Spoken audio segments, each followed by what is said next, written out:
Neste momento, Deus, através desta emissora, leva até você mais um programa de fé, com hinos, orações e uma palavra poderosa a seu favor.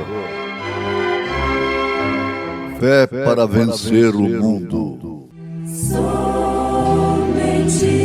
crer, somente crer, tudo é possível, somente crer, somente crer, somente crer, tudo é possível, somente crer.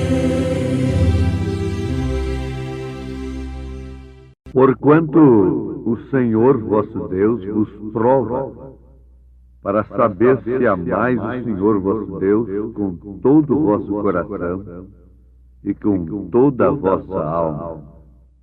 Grandioso és tu. Quão grande és tu, quão grande és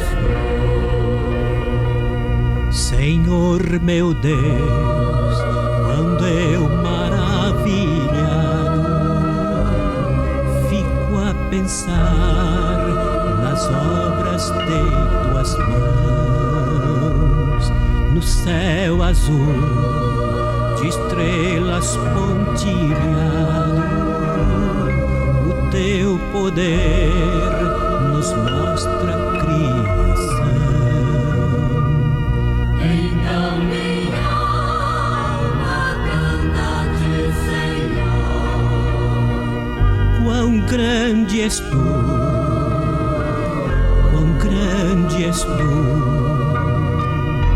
Então minha alma canta-te, Senhor. quão grande és tu,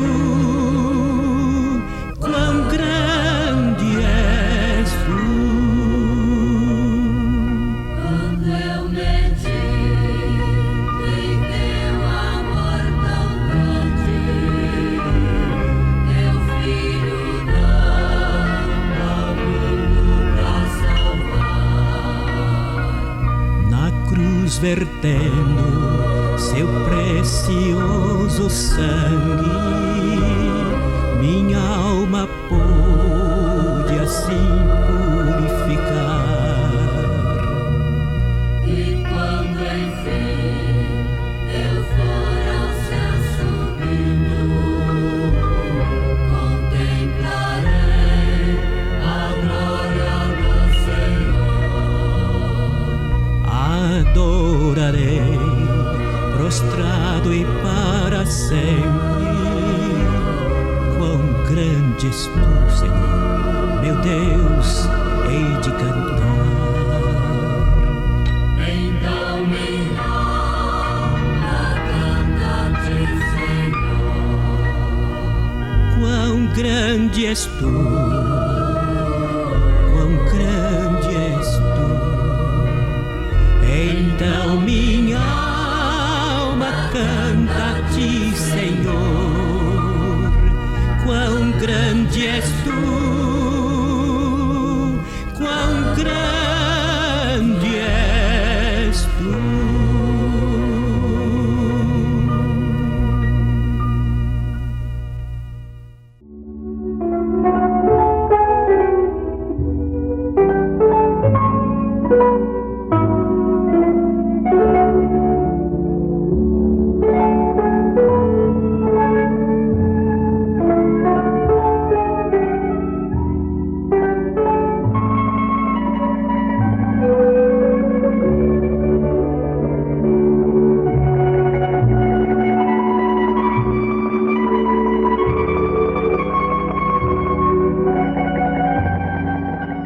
As montanhas, as passaradas,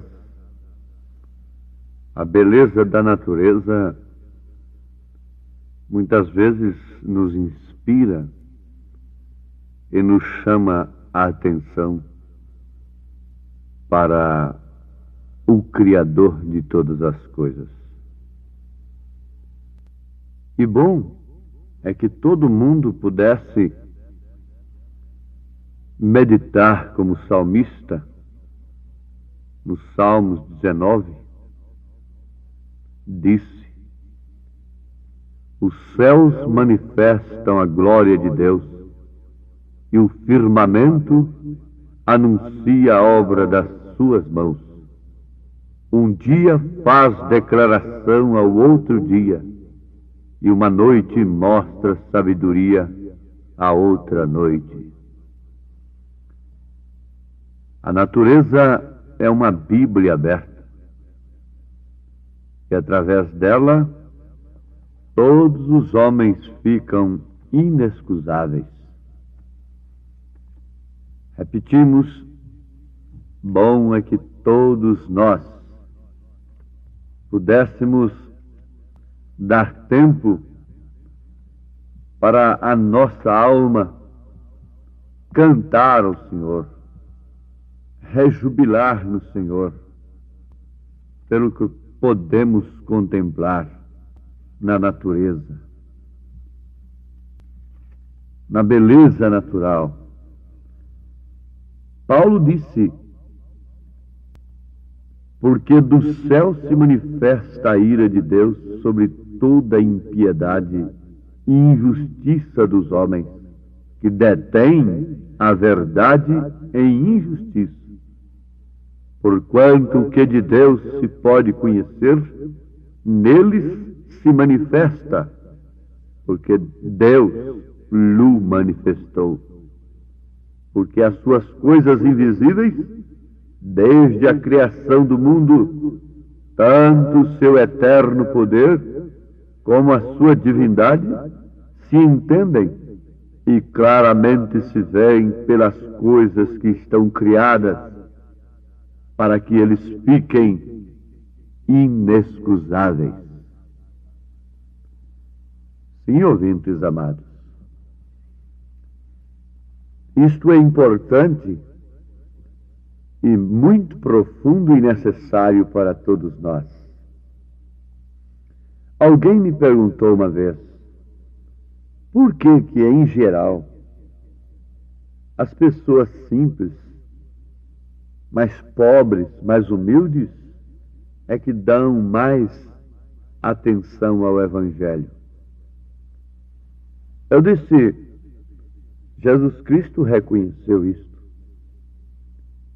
Ele respondeu aos discípulos de João, quando São João Batista estava preso, aguardando a sua morte, e apanhou alguns de seus discípulos e os enviou a Jesus com a seguinte interrogação: se era de fato ele mesmo o Cristo que havia de vir. Ora, João já havia se diminuído para que Cristo se manifestasse, pois ele próprio houvera apontado a Jesus Cristo como Cordeiro de Deus. Agora queria uma resposta se era, de fato, ele, Jesus, o Messias prometido.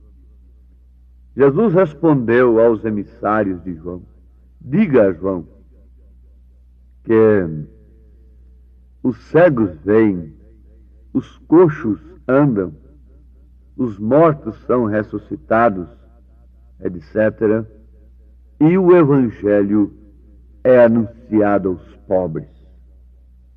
Na parábola da grande ceia, nós encontramos que Jesus Cristo estava falando justamente de coisas semelhantes. Ele disse que um certo senhor mandou seus servos convidar os seus amigos, aqueles grandes homens, para a ceia, uma grande ceia. Mas eles não foram porque eles estavam ocupados. Uns tinham seus campos, tinham suas casas, preocupados com os casamentos e assim por diante. Nos faz lembrar de que onde está o seu tesouro, também está o seu coração. Quem disse isso foi o próprio Jesus Cristo. Então eles estavam ocupados com o tesouro terreno e não tinham tempo, naturalmente, para atenderem tal convite, para a ceia. Então Jesus disse que aquele senhor ficou aborrecido e revoltado, e então disse para os mesmos servos: vocês saiam pelos valados e me busquem os pobres, os mancos, os aleijados para a ceia. E o resultado é que a casa se encheu de pobres. Por quê? Porque eles tinham tempo para atenderem o convite. Eles não estavam tão empenhados, tão empregados nas coisas terrenas, pois não as possuíam. E, naturalmente, tiveram tempo para atenderem o convite das bodas, da grande ceia. A natureza, a Bíblia aberta para os homens, as montanhas, os pássaros, os rios, a beleza que podemos ver sobre a terra, não serve de um convite para o homem? Porque mesmo detendo-se, parando um pouco, como me disse aquele doutor, aquele médico, esteve olhando em um país vizinho umas cataratas, aquela coisa mais linda, mais impressionante. E ali chegou um outro turista e disse: que maravilha, hein? O doutor respondeu: é maravilhoso, mas existe uma coisa mais bela do que isso. O outro turista disse: o que é? Ele disse: a visão. Ele disse que aquele homem parou um pouquinho e começou a chorar. E disse: isto é verdade. A visão é mais importante, é mais bela do que tudo. Aquele doutor nosso, brasileiro, concluiu que aquele homem parece que tinha uma pessoa cega na sua família. Uma pessoa muito íntima, muito amada, que era cega e que não podia ver aquelas maravilhas. Eu disse: sim, doutor, isto é verdade. Isto se compara também com o reino de Deus. O reino de Deus é tão maravilhoso, é tão sublime, é tão glorioso, mas como pode ser visto pelos cegos? Tantas maravilhas de Deus que a natureza está mostrando em si mesmas, que se ela, que como transitória, passageira, é tão bela e oferece momentos tão sublimes, tão aprazíveis, então aquela outra vida, aquele outro lado, como não deve ser, sendo que é eterno? É necessário que haja visão para ver as maravilhas de Deus. A natureza deve inspirar o homem para isto. Jesus disse que um cego dirigindo o outro, ambos cairão no buraco. Os cegos não podem ver as promessas de Deus e por isso se agarram exclusivamente naquilo que eles veem. Homens que enxergavam não viram em Jesus senão um demônio, um Belzebu, porque eles enxergavam somente suas tradições, somente seus bastõezinhos de cegos, somente seus credos. Eles enxergavam somente aquilo, e no entanto aquele que nunca tinha enxergado, que nunca tinha visto nada, que não conhecia nada, pôde ver Jesus Cristo como um profeta profeta de Deus, como o próprio Deus, pôde reconhecê-lo como Cristo, enquanto que aqueles que enxergavam não puderam reconhecer. Eles eram cegos, eles não tinham a visão de Deus. Eis aí o perigo da cegueira religiosa, da cegueira tradicional. Não permite que o homem veja as promessas de Deus no seu devido tempo. Não permite que o homem religioso veja o precursor da segunda vinda de Cristo. Não permite que o homem, por um bom senso, note que se a primeira vinda foi precursada por São João Batista, houve um precursor para a segunda vinda. E então a segunda? Mas eles dizem, a segunda já está escrita na Bíblia, não precisa de um profeta. A primeira também estava. A primeira também estava, e eles estavam acostumados a cantarem nas sinagogas a primeira vinda. Mas eles não podiam enxergar, eles não podiam ter visão. Não há coisa mais maravilhosa do que as cataratas, do que as maravilhas da natureza. Mas sobre tudo isso está a visão para ver estas coisas. Como um cego pode chegar ali e admirar as cataratas,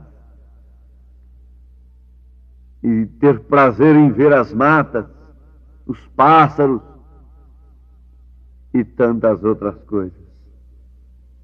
Como pode um cego ter prazer numa mensagem que prepara a noiva de Cristo para as bodas do Cordeiro? Um cego espiritualmente, cegado pelos seus credos, pelos seus dogmas. Somente o amor de Deus pode saltar estas muralhas. Porquanto o Senhor vosso Deus vos prova, para saber se amais o Senhor vosso Deus com todo o vosso coração e com toda a vossa alma. Deuteronômio, capítulo 13, versículo 3. A visão das coisas eternas promove renúncia das coisas terrenas.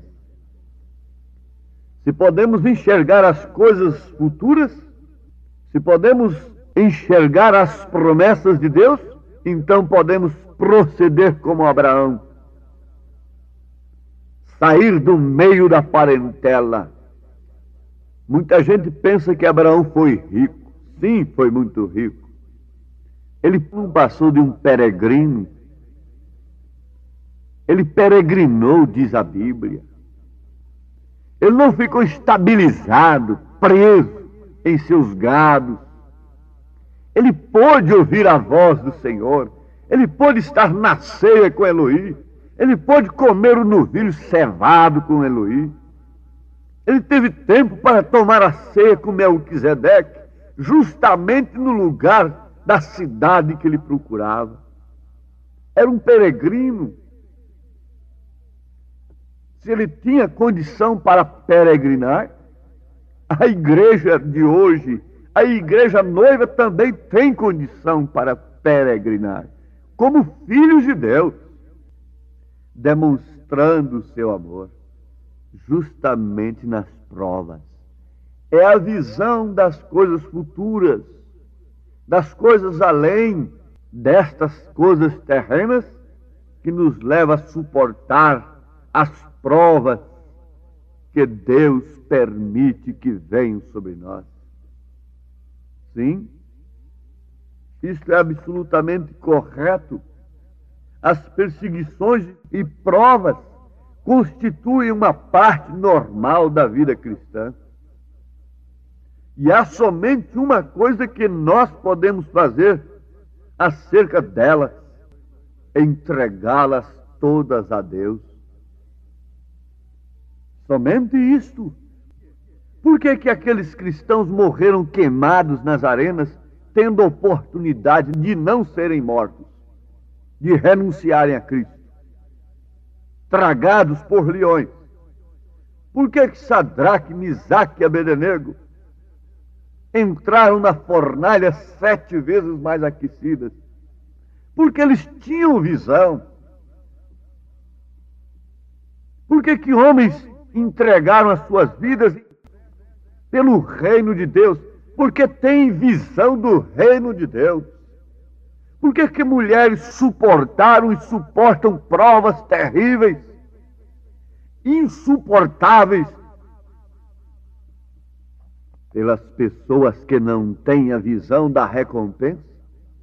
A recompensa de suportar um marido incrédulo, dividido, um amor dividido, sem pedir divórcio, sem pedir desquite. Ela sabe que tudo passa e que há uma recompensa para aqueles que permanecem na verdade e sofrem por causa da verdade. Amar o bem todos amam, mas sofrerem pelo bem nem todos querem.